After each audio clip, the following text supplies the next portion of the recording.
안녕하십니까. 매일 소상공인 원포인트 레슨 강의를 진행하게 된 최여명 강사입니다.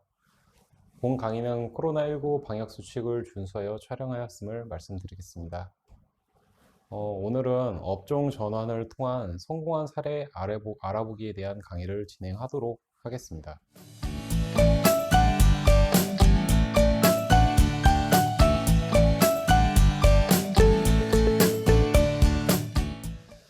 먼저 그 업종 전환에 대해서 구체적으로 사회적, 경제적으로 국내에서 현재 자영업자분들께서 가지고 있는 실태들이 어떠한 것들이 있는지 살펴보도록 하겠습니다. 먼저 국내 은행권에서 개인 사업자에 대한 어떤 대출 연체율이 가장 높은 업종 10개를 구성하여 보았습니다. 가장 높은 업종은 수상이나 운송업에서 가장 연체율이 높았고요. 그다음에 운송 장비, 제조업 등에서 연체율이 높았습니다. 또는 이제 자동차 및 트레일러 제조업에서 높았고, 인쇄 및 기록 매체 곡제업 등에서 높았습니다.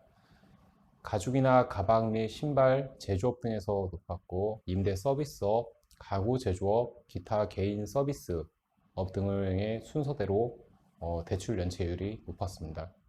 즉 연체율이 높다는 것은 해당 업종에서 많은 활성화가 되지 못하고 매출이 일어나지 못해서 해당 부분에 대해서 대출을 받아서 사업을 영위했던 부분을 이 개인 사업자분들이나 우리 자영업자분들께서 충분히 소화를 하지 못한 상황으로 상당히 좋지 않은 상황임을 볼 수가 있었습니다. 그렇다면 이러한 부분들을 극복을 하고서도 업종 전환의 성공 사례로 있는 것들이 엄청나게 많은 이제 사례들이 있었는데, 이 중에서도 이제 개인 자영업자분들께서 어떠한 성공 사례를 가지고 있었는지 스토리를 살펴보도록 하겠습니다. 이 스토리 내에서 업종 전환에 대해서 성공할 수 있었던 세부적인 요인들을 살펴보고, 각 세부 요인들이 어떠한 부분 때문에 강점을 지니고 있고 중요한 요소로 자리 잡고 있는지 살펴볼 수 있는 시간을 갖도록 하겠습니다. 먼저 개인 슈퍼에서 두루에라는 업종으로 변경한 성공 스토리가 있겠습니다. 개인 슈퍼에서 이 두루에라고 음식점으로 전환한 사례인데요. 크게 음식점은 프랜차이즈 업종에 따라서 본사에서 어떤 경영 컨설팅에 대한 지원을 충분히 받고, 그 다음에 디자인이라든지 업종에 관련된 어떤 세부적인 메뉴라든지 까지도 지원을 받을 수 있는 것이 하나가 있고요. 또는 이제 음식점에 대해서 A부터 Z까지 전부 자기 개인 사업자의 어떤 아이디어를 통해서 업종에 대해서 충분히 구성을 하고 이를 기반으로 음식점을 창업한 사례가 될 수 있겠습니다. 이 두루에는 체인 형태의 어떤 슈퍼와 편의점의 공격적인 입점과 마케팅을 근간으로 해서 방어하고자 만든 업종 전환인데요. 가장 구체적인 것은 경쟁력 있는 아이템으로 업종 전환을 하였다는 점입니다. 두루의 예를 들어서 지금 현재와 같은 송파점은 7년 동안 운영했던 개인 슈퍼를 과감히 업종 전환을 통해서 성공 창업을 일군 매장으로서 선보이고 있습니다.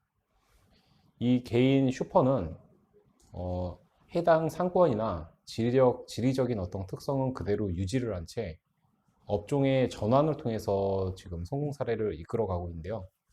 이제 오랜 기간, 7년여 기간 이제 개인 슈퍼에서 장사를 하다 보니까 이 장사로 인해서 고객의 충성도라든지 단골 고객들이 현재 많이 확보되어 있는 상황이었습니다. 따라서 오랜 기간 장사를 통해서 단골 고객은 어느 정도 있었지만은 주변에 시간이 지나가면서 대기업 슈퍼와 다음에 편의점들이 늘어나면서 지속적으로 매출이 감소하고 있는 이런 태세를 보였습니다.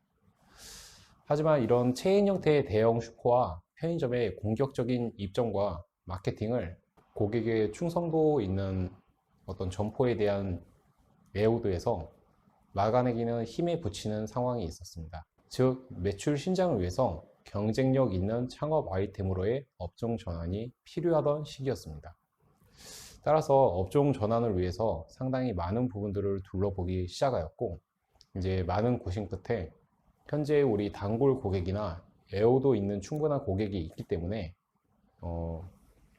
주변의 상권에서 음식점으로 업종 전환을 했을 때 많은 이제 경쟁력을 끌 수가 있고, 이제 고심 끝에 두루웨라는 부대찌개 고기 전문점을 업종 전환을 하기 시작하였습니다. 따라서 개인 슈퍼라는 단순 유통업에서 음식점으로의 업종 전환은 상당히 과감한 투자였고, 과감한 변신으로 이르게 되었습니다. 두루의 송파점 사장님께서 말씀하시기를 현재 자리에서 오랜 기간 동안 슈퍼를 운영하였고, 이런 오랜 기간 운영하였기 때문에 아는 사람, 그다음 단골 고객, 그다음에 현재 지리적 위치에 접근되어 있는 어떤 가게에 대해서 단골 고객도 적지 않았다고 말씀드렸습니다. 하지만 이제 경제한 바와 서두에 말씀드린 바와 같이 편의점, 대형마트의 입점으로 매출 신장에 대해서 많은 애로사항을 겪었고, 더불어서 이제 대형 프랜차이즈 슈퍼가 들어서면서 매출은 점차 감소하여서 매장 운영이 급기야 많이 이제 어려운 상황이 되었습니다. 이제 수익률이 점차 감소하는 시점에서 그대로 이제 주저앉을 수 없는 상황이었고, 이제 업종 변경을 결정했을 때의 지인이 두루에라는 음식점을 추천을 해주었습니다. 지인의 추천을 받고서 직접 두루웨이의 타 지점에 있는 가맹점을 둘러보고 이 두루웨이만의 업종에 대해서 어떤 강점이 있는지 분석을 하기 시작하였습니다. 방문을 해서 음식점의 어떤 가장 중요한 요소로서 맛이라는 부분을 이제 채택을 하였고, 다음으로 안에 내부 인테리어적인 부분에서의 어떤 강점들을 많이 찾을 수가 있었습니다. 이제 편안하게 부담 없이 부대찌개와 고기와 같은 두루치기를 먹을 수 있는 분위기가 가장 인상적이었고요. 다음으로 가격 대비 맛있는 가성비 있는 메뉴가 충분히 경쟁력이 있다고 판단되었습니다. 따라서 과감한 업종 전환을 시도하였고 변신에 성공하게 될 수 있는 계기를 마련하였습니다. 또한 업종 변경 시에 해당 지리적 접근에 대한, 그리고 지리적으로 하고 있는 장소에 대해서는 변환점이 없었기 때문에 슈퍼를 하던 매장에서 두루웨로 변경하기 위해서 기본적인 시설 변경에 대한 부분만 필요했습니다. 하지만 슈퍼의 매출이 저조하여서 투자할 여력이 마땅치 않았고요. 이제 두루웨 본사에서 프랜차이즈 경영 지원을 하기 시작하였습니다.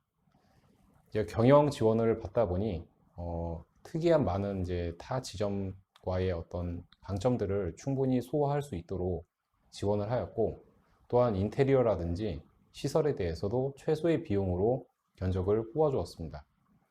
이런 부분들을 충분히 그 단기간 내에 보장을 받고 충분히 도움이 있다 보니 업종을 과감하게 전환에 있어서 많은 애로사항을 흡수할 수가 있었습니다.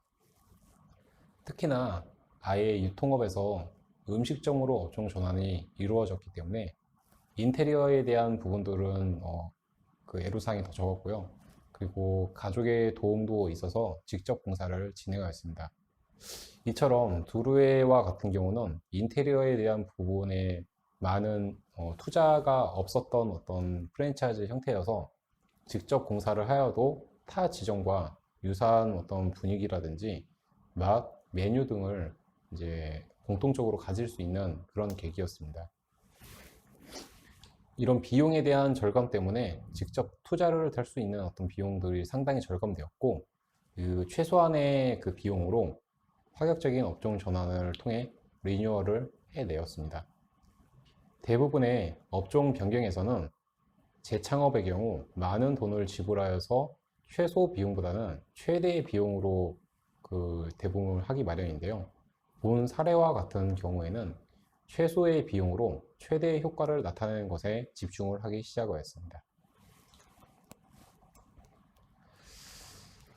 따라서 그 두루웨와 같은 경우는 가맹에 대한 어떤 가맹비라든지 인테리어에 대한 부분, 그 다음에 맛에 대한 퀄리티, 그리고 타 지점의 어떤 사례들을 종합적으로 관찰하여서 과감하게 업종 전환을 할 수 있는 정말 좋은 사례가 아닐까 싶습니다.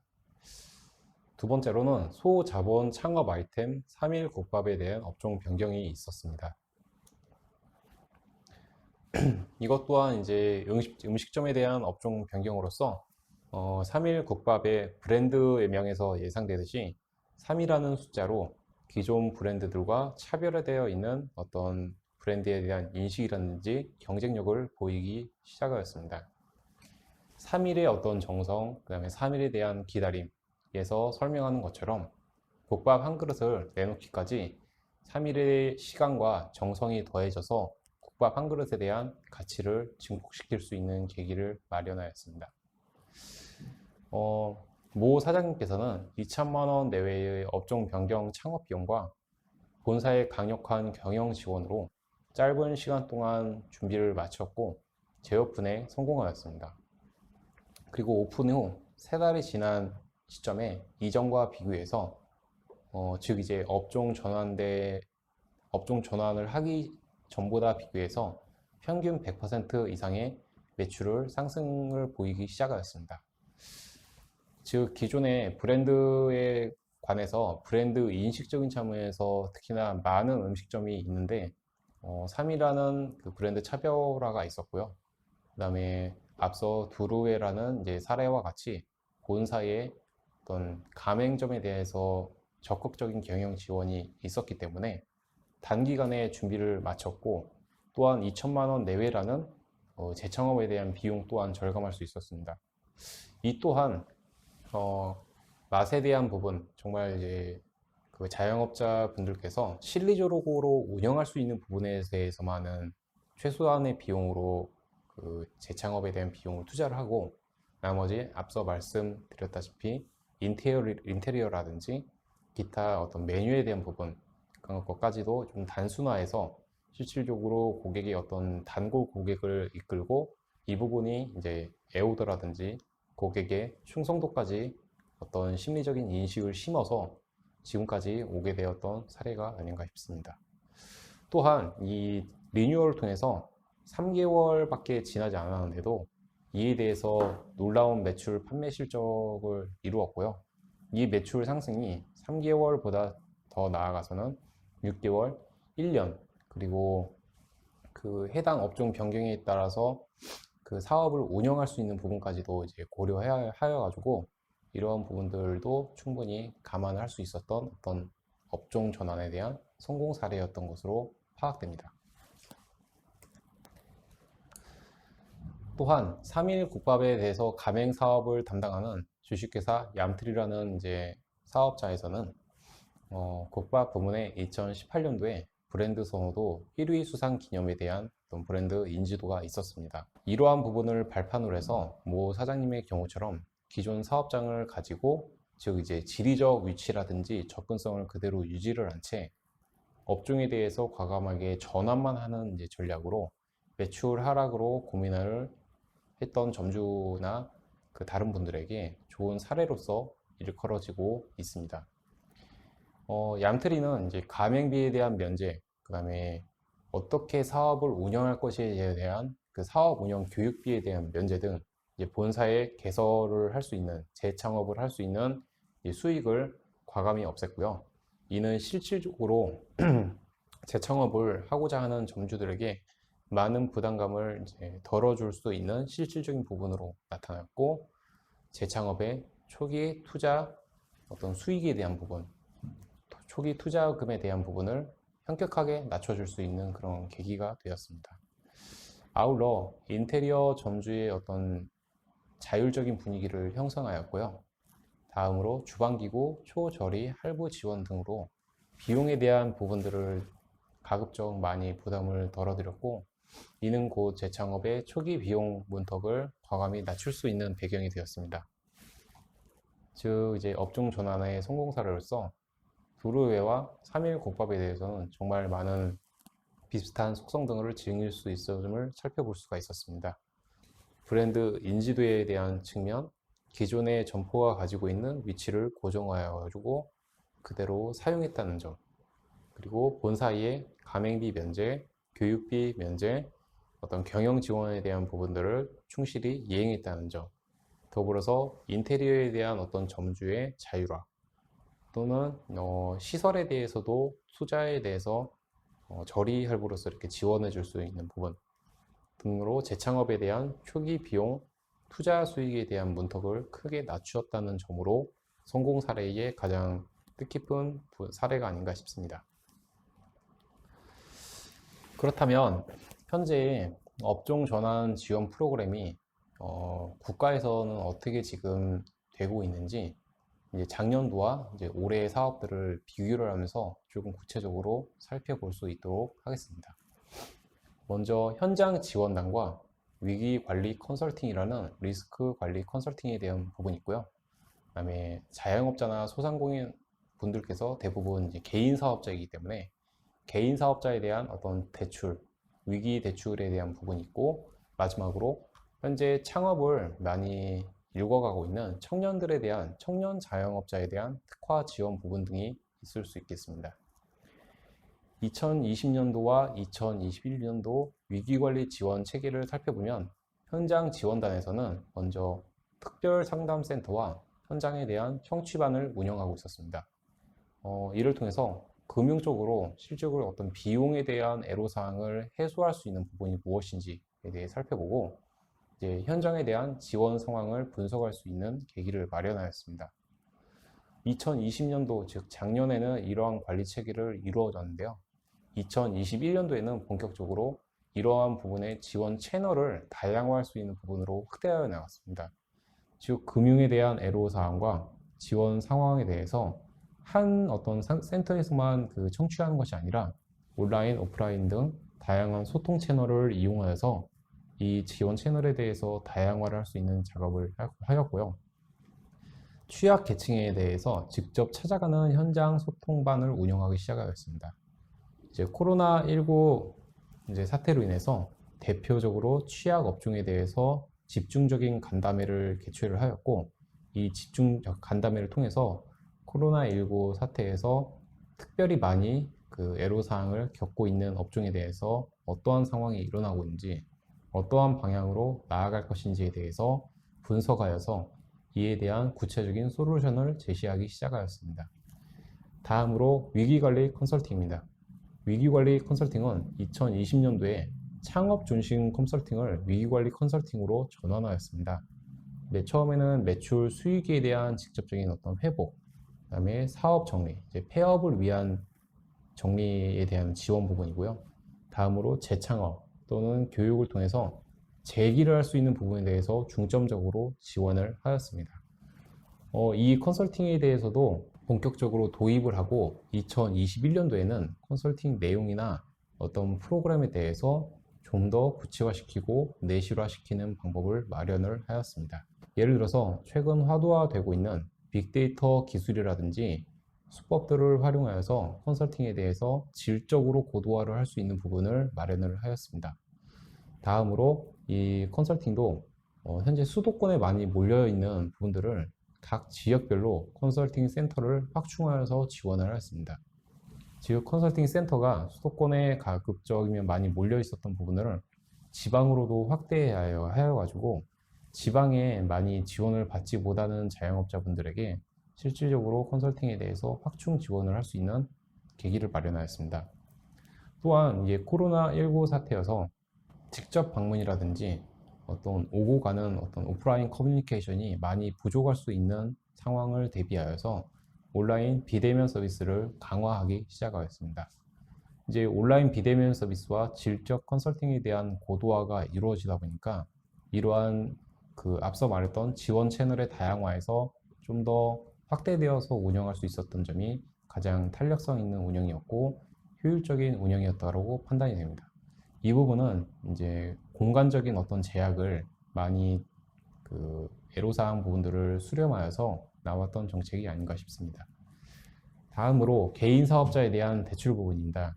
개인 사업자에 대한 대출은 앞서 말씀드렸다시피 연체에 대해서 우려가 되고 있고, 그 연체로 인해서 신용 등급 또는 이제 직접적으로 추후 어떤 재기를 위한 어떤 발판을 마련할 수 없는 부분에 대해서 사전 지원을 실시를 하였습니다. 예를 들면 다양한 이제 국가 정부에 대한 어떤 지원 안내 자료라든지 그 안내 자료를 통해서 구체적으로 내가 지금 살펴봐야 될 부분들은 어떠한 부분들이 있는지 적극적으로 이제 제도에 대해서 홍보를 하고, 이 제도에 대해서 어떠한 방식으로 운영할 수 있는지에 대해서 교육을 실시하였습니다.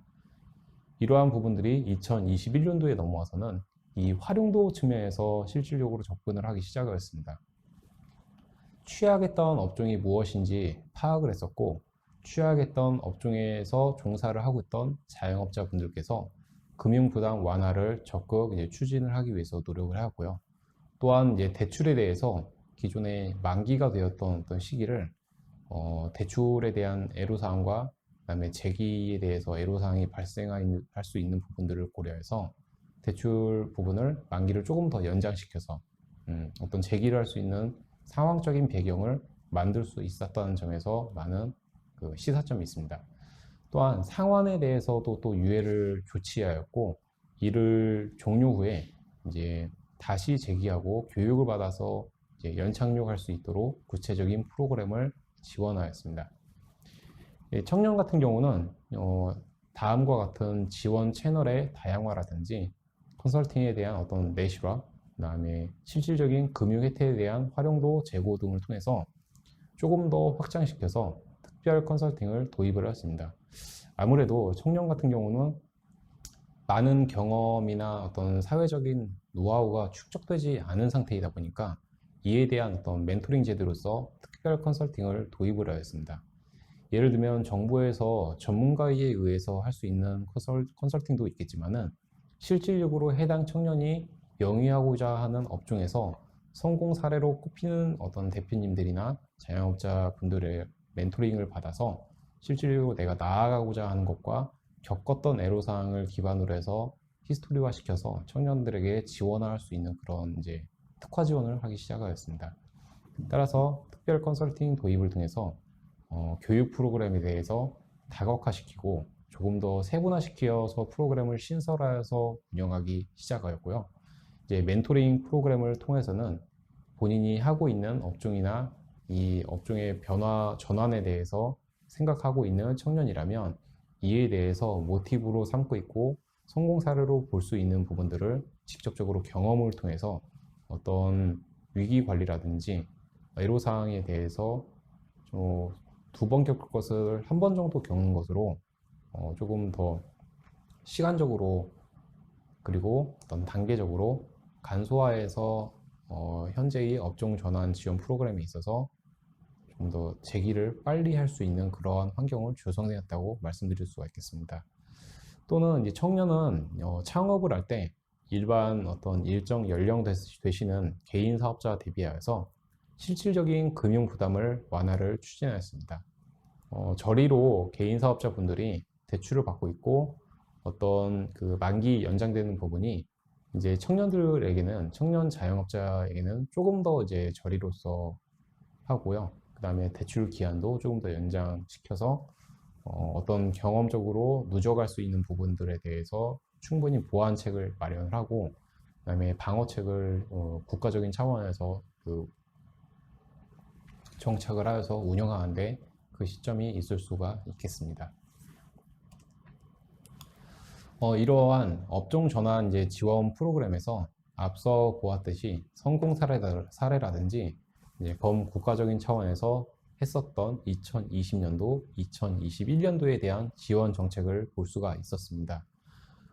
그러면 이런 업종 전환에 대해서 실질적으로 어떤 자금을 확보하고 자금을 대출받고 할 수 있는 어떤 금융기관에서는 이 소상공인에 대해서 자영업자분들에게 대해서 어떠한 컨설팅을 프로그램을 진행하고 있었는지 조금 더 살펴볼 수 있도록 하겠습니다.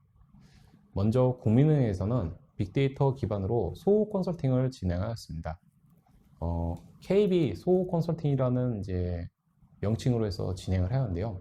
사업 경쟁력 강화를 필요로 하는 이제 기존 사업자 및 창업자를 중심으로 해서 또는 이제 예비 창업자를 중심으로 은행권 최초의 소호 컨설팅 센터를 실질적으로 경영 컨설팅과 그다음에 금융 지원 노하우를 접목하여서 무료로 제공하는 비금융 서비스로 하였습니다. 이 부분은 마찬가지로 수도권에서만 있었던 컨설팅 센터가 각 지방이라든지 타 지역에서 이 국민은행이 있는 어디서든지 빅데이터 기반 소호 컨설팅을 이제 하였고요. 이 부분은 여태까지 이제 15,000건 이상 컨설팅을 제공했었던 상당히 풍부한 이력을 갖고 있는 프로그램이라고 볼 수가 있겠습니다.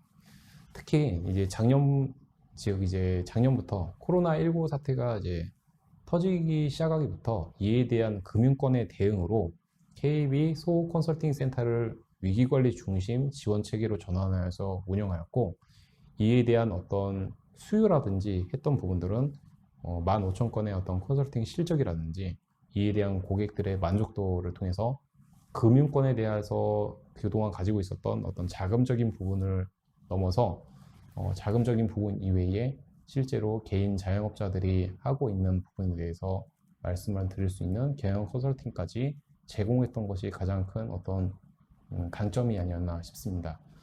국가적인 차원에서 실행했던 부분도 있고, 이러한 부분들이 어떤 민간에서도 은행권에서 실시를 하기도 하였습니다.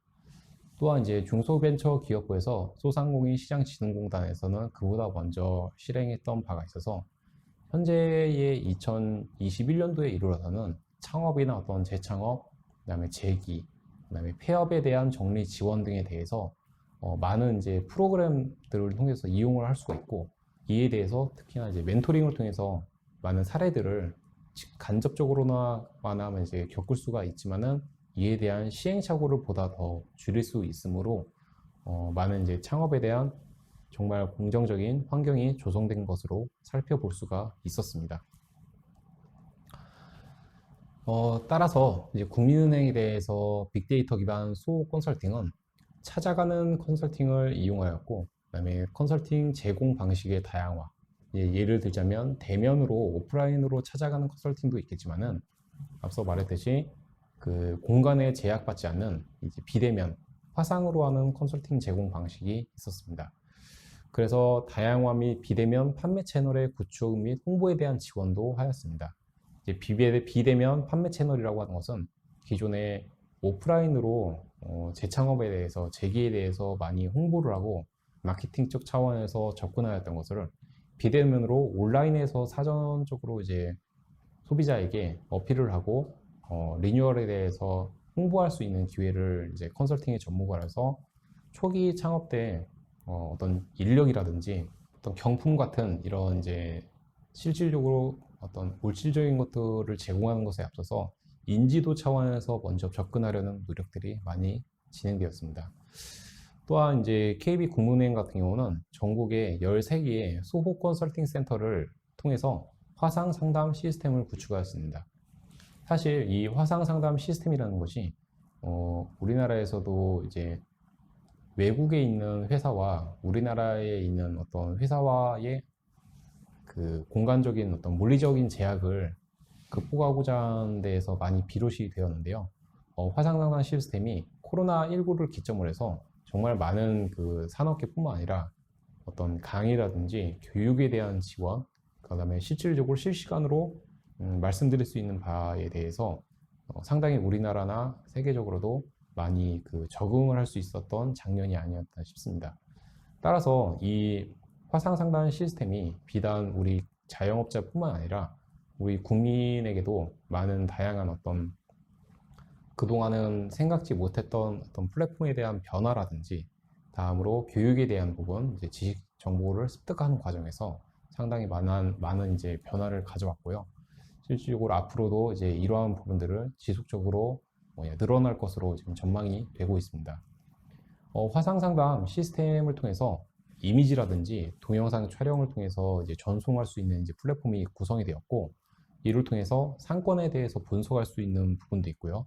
이제 창업에 대해서 뭐 창업가 정신이라든지 기업가 정신 등 새로 창업을 하시는 분, 그다음에 재창업, 재기를 하기 위해서 어떠한 마인드로 접근을 해야 되는지에 대한 창업 일반에 대한 부분, 그다음에 금융 상담을 통해서 우리가 창업을 진행할 때 단순하게 금융 상담을 통해서 어떻게 받는다 뿐만이 아니라 초기에 A부터 Z까지 1단계에서는 어떠한 금융을 상담을 통해서 접근을 해야 되고 2단계 성장기 때는 어떻게 자금을 활용해야 되고 3단계 성숙기 때는 어떻게 또 자금을 활용해야 되고 하는 부분들까지도 구체적으로 명시를 하고 있습니다. 다음으로 이제 경영 상담 및 전문가 추가 컨설팅입니다.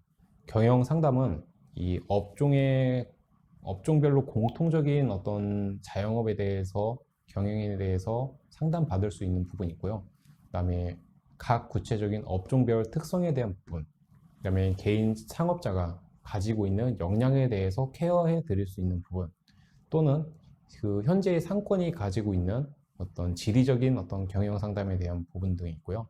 그다음에 앞서 성공 사례를 봤듯이 가맹이나 프랜차이즈에 대한 어떤 경영 지원을 받는 어떤 그런 이제 자영업자 분들도 계시지만은 그렇지 않고 그 자립하여서 개인의 A부터 Z까지의 아이디어를 통해서 제기를 할 수 있는 부분도 있겠습니다. 또는 전문가라고 우리가 흔히 일컬어지는 그 자영업에서 컨설팅을 다양하게 많이 해보신 분들에게서 어떤 지식적인 부분들을 그 체계적으로 습득을 하셔서 이제 전달해 줄 수 있는 부분들이 있고요. 그다음에 성공 사례들, 이제 업종별로 다양한 성공 사례들을 경험과 노하우를 축적하여서 충분히 추가 컨설팅으로서 제공할 수 있었던 그러한 부분들이 있었습니다. 다음으로는 우리은행입니다. 우리은행도 KB국민은행과 같이 소호 컨설팅을 컨셉으로 해서 국민은행보다는 추후에 진행되었지만은 마찬가지로 다양한 컨설팅 프로그램을 지원하고 있었습니다. 이는 이제 금융권에 대한 어떤 그 본래적인 어떤 컨셉과 그 다음에 비금융권에 대한 컨셉까지도 아울러서 컨설팅을 진행을 하였는데요.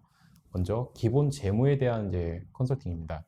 기본 재무는 우리가 그 재무제표라든지 그 다음에 손익계산서, 우리 자영업자분들이 매출이나 이제 수익, 그 다음에 지출에 대해서 어떤 산정 근거를 마련할 수 있는 그러한 이제 회계적인 부분, 사업을 영위하는 데서 운영하는 데 있어서 개인 사업자 또는 이제 법인 사업자가 될 경우에는 그에 맞는 이제 거기에 맞춤형으로 할 수 있는 이제 재무 상식이고, 세무 상식을 통해서 어떤 절세를 할 수 있는 부분들이 무엇이 있는지, 국가적인 프로그램이 무엇이 있는지, 이제 은행사에서는 금융권 1금융권, 2금융권, 3금융권으로 나누어 볼 수 있는데요.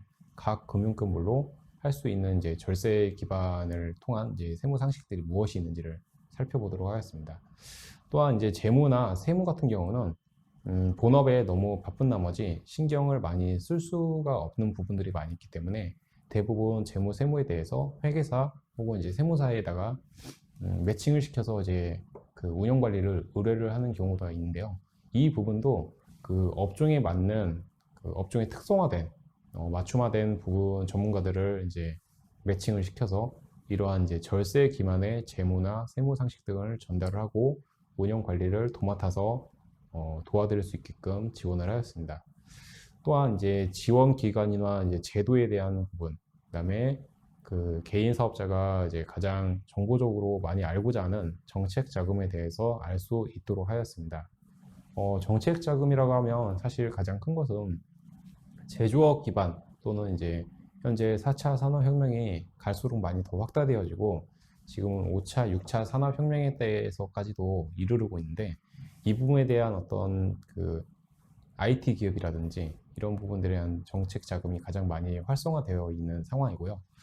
실질적으로 이제 재창업이나 그다음에 업종 전환을 했을 때의 정책 자금은 아무래도 어떤 경험이라든지 노하우가 많이 부족할 수 있는 부분들에 대해서 리스크를 가질 수 있는 부분. 즉 리스크라는 것은 어떤 이제 그 재무적인 리스크, 비용에 대한 리스크를 충분히 이제 정책 자금을 활용해서 메꿀 수 있고 이제 방어적으로 접근할 수 있는 부분들을 마련을 하였습니다.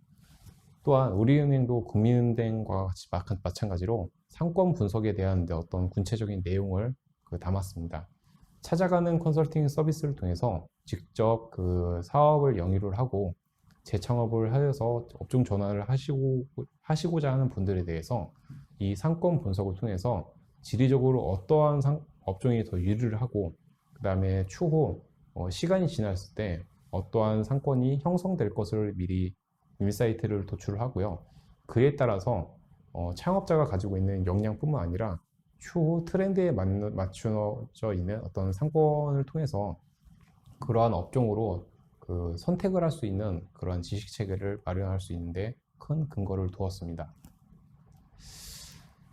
그렇다면 이 다양한 성공 사례라든지 그다음에 컨설팅 지원 체계 등을 통해서 가장 궁금해할 수 있는 부분에 대해서 살펴볼 수 있는 시간을 갖도록 하겠습니다. 업종 전환 시 가장 위험도를 줄일 수 있는 방법은 무엇인지 살펴보겠습니다. 이제 업종 전환은 위험도를 가장 줄일 수 있는 부분은 가급적 기존의 시설을 활용할 수 있는 부분이 있습니다. 다음으로 상권만 변경하여서, 즉 아이템은 그대로 유지를 하고 기존의 상권만 타 지역으로 변경해서 재창업을 하는 경우가 있습니다. 또는 이 시장에 대한 분석을 기존에는 오프라인에서 이제 발로 뛰어서 고객에 대한 분석을 하는 것이 아니라 온라인 서베이를 통해서 기존에 가지고 있는 상권이라든지 현재 트렌드에 맞는 업종이 무엇인지 수요 조사를 실시를 할 수가 있겠습니다. 또한 이제 프랜차이즈를 대상으로 했을 때는 프랜차이즈의 어떤 가맹점일 시에 본사의 경영 노하우를 전수받을 수 있는 방법이 있습니다. 이제 업종 전환할 때 기존의 시설을 활용한다는 것은 어떤 기존의 업종에 대해서 시설을 활용하고 이제 업종에 대한 전환이 아니라 업태에 대한 방식을 변환할 수가 있고요. 그 다음에 판매나 유통에 대해서 어떤 채널에 대해서 다양화할 수 있는 방법이 있습니다. 아무래도 시설은 그대로 활용하다 보니까 실제로 들어가는 비용이 가장 이제 낮은 방법으로서 활용될 수가 있겠습니다. 다음으로 상권만 변경하여 하는 재창업의 경우는 사실은 뭐 이전이라든지 이러한 부분들이 수반되어지기 때문에 상권만 변경한다라는 부분을 들이켜 봤을 때는 조금 더 이제 같은 업종이지만은 이 상권에 대해서 면밀하게 분석이 돼야 되는 부분이 있습니다. 같은 업종이라도 A라는 지역에서는 많은 수요가 있었던 반면에 B라는 지역으로 이전을 했을 때 크게 리스크를 갖고 잘 운영이 되지 않고 있는 사례가 많습니다. 이는 정말 상권 분석에 대해서 중요한 요인으로 생각할 수 있는 사례라고 생각됩니다. 다음으로 온라인 수요조사 실시입니다. 온라인 수요조사는 실제 오프라인으로 할 수 있는 시 공간에 대한 어떤 수요조사를 뛰어넘어서 온라인에 대해서 그 수요조사를 실시했을 때 실시간으로 피드백을 받을 수 있고 이 피드백에 대한 부분들을 다시 정보를 수정을 하여서 재수요조사를 해서 보다 더 구체적으로 보다 더 빈틈이 없도록 수요조사를 실시할 수 있는 그러한 방법이 있습니다. 이제 가맹점일 시에는 본사의 경영 노하우 전수가 있는데요. 사실 이제 가맹점일 시 본사의 경영 노하우 같은 경우는 경영 노하우에 대해서 어떤 시설, 다음으로 이제 메뉴, 그 다음으로는 어떤 경영 그 타 지점에서 실질적으로 하고 있는 형태를 전반적으로 아우르는 것일 수가 있겠습니다. 다만 현재는 이 어떤 그 가맹의 형태를 이루어서 자영업을 이제 할 시에 본사의 어떤 방침이 그래도 나름 이제 개방적으로 많이 지금 펼쳐져 있는 상황이라서 창업자의 어떤 인사이트라든지 주관적인 생각에 대한 부분이 충분히 어떤 타 지점과의 어떤 공통적으로 융합될 수 있는 부분이 있기 때문에 잘 어우러진다면 보다 좋은 어떤 프랜차이즈의 어떤 사례가 아닐까 싶습니다. 그러면 비교적 그 업종 전환을 통해서 앞서 보았던 사례들을 통해서 성공 사례들에서 볼 수 있었던 이제 공통적인 특성들이 있습니다. 이러한 부분들에 대해서 조금 더 이제 살펴보도록 하겠습니다. 가장 큰 것은 비교적 재투자를 하는 비용을 최소화시켰다는 겁니다. 즉 업종 전환에 있어서 초기 비용에 대한 문턱 자체를 낮추는 것뿐만 아니라 이 저노무비를 통해서 기존 인력을 가지고 먼저 그 크게 너무 생각하지 않고 현재 운영할 수 있는 어떤 시설이라든지 인력 등을 통해서 초기 비용을 낮출 수 있는 어떤 그런 창업 형태를 보였고요. 다음으로 꾸준한 수요 조사와 상권 조사, 그 다음에 이에 따라서 업종에 대한 조사가 데이터로 충분히 누적이 되어 있는 상태에서 트렌드와 성장기에 있는 아이템을 명확하게 구별을 하였습니다. 즉 이제 자영업이라서 할 수 있는 업종 전환이 비교적 일반 회사에 대비해서는 조금 그 단기라든지 이러한 부분들이 좀 간소화가 될 수 있는 부분이 있는데, 여기에 따라서 이 생활에 대한 우리의 환경 방식과 태도가 라이프 사이클에 상당히 이제 민감해야 되는 부분이 있습니다. 또한 이제 유망 업종과 상권과의 상관관계가 어떻게 있는지, 예를 들면 A라는 이제 업종이 B라는 상권에 들어갔을 때 어떤 상관관계가 있어서 잘 성공적으로 될 수가 있는지에 대한 분석도 있었고요. 이에 대한 부분은 이제 지역별, 업종별 온라인 서베이 조사를 통해서 할 수가 있겠습니다. 다음으로 가장 중요한 요소인데요. 대중성과 독창성이 기존의 어떤 업종 전환의 성공 사례들과 충분히 믹스가 되어 있다, 융합이 되어 있다라고 볼 수가 있겠습니다. 이 대중성과 독창성이라는 측면은 이 트렌드에 대해서 그 라이프 사이클에 맞춰서 해당 업종을 어떻게 변모하고, 똑같은 업종이라고 해도 보다 활성화시킬 수 있는 타 업종 대비해서, 아니면 동일 업종 경쟁사 대비해서 차별화를 시킬 수 있는 가장 큰 요인이라고 볼 수 있습니다. 이는 고객에 지루함과 어떤 충성도를 지루함을 이제 떨어뜨리고 충성도를 유지를 하면서 꾸준한 고객의 수요청 확보를 위한 안정적인 수익의 필수 요소로서 자리 잡고 있습니다. 그렇기 때문에 이 업종 전환의 성공 사례들을 보면은 가급적 초기 비용에 대해서 문턱을 가장 낮출 것. 두 번째는 그 현재의 트렌드와 그 현재의 가지고 있는 상권과의 상관관계를 명확하게 분석하여서 라이프 사이클에 민감해야 되는 부분이 있고요. 다음으로 그 동일 업종, 이제 타 업종과의 대중성과 독창성이 어떠한 부분이 있는지 면밀하게 파악해야 되는 부분. 이는 온라인 서베이를 통해서 시공간 제약 없이 피드백을 받을 수 있다는 부분 등이 있습니다.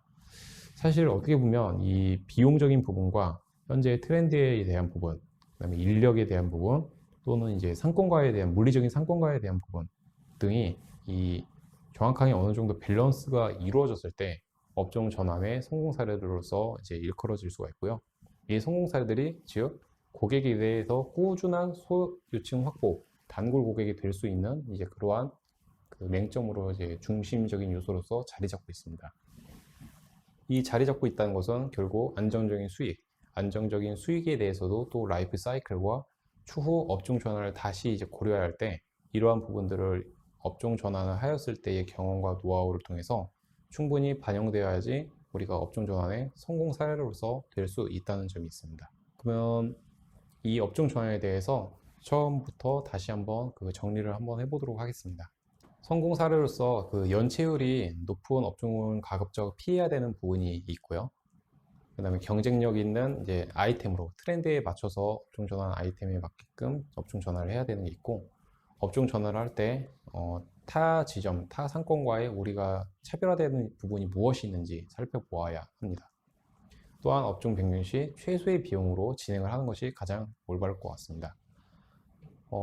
프랜차이즈의 경우는 본사의 강력한 경영 지원과 자기만의 창업자만의 어떤 인식을 가지고서 적절하게 융합하여서 창업을 해야 되고요. 다음으로 국가의 범국가적인 지원 체계를 살펴보고 우리 금융권이라든지 비금융권에서 일어날 수 있는 무료 컨설팅 지원 체계를 살펴보는 것이 바람직할 것 같습니다. 이상으로 소상공인 원포인트 레슨 업종 전환에 대한 성공 사례를 마치도록 하겠습니다. 감사합니다.